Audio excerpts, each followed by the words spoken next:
All right, well, I'm going to give a little credit to Bernie Sanders real quick. He can string cogent, coherent sentences together that effectively delivers a message. It's a terribly misguided message, but it's an intelligible message nonetheless.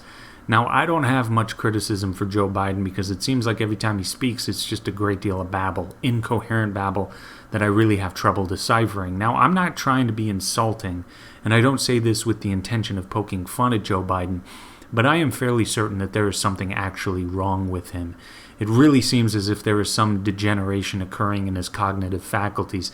I'm not entirely sure what the DNC is thinking, but if there is anyone they shouldn't want as their presidential candidate, it would be Joe Biden. I am not sure how many gaffes this guy needs to make before they tell him, look, Joe, you got to pull the plug on this thing. It's not going to work, and even if it does work, you will lose to Trump in the general election. You're just not going to be able to keep up with him.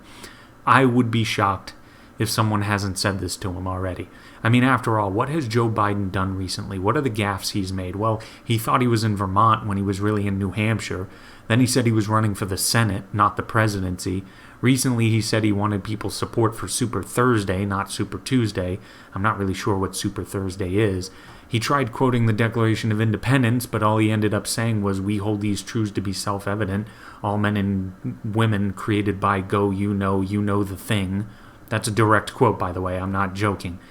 Okay, so we hold these truths to be self-evident, that all men are created equal, that they are endowed by their creator with certain unalienable rights. It's one of the more famous lines known in all of U.S. history, and you don't even have to say that much. Just say, we hold these truths to be self-evident, that all men and women are created equal. I think people will give you a pass for adding women in there. It's not verbatim, but that's acceptable. And, one or two of these slip-ups also is fine. That would be forgivable. But it's one after another after another. It's tough to even keep up with them. And I would be willing to bet that considering that Obama hasn't endorsed him yet, I'd be willing to bet that Obama has told him to stop.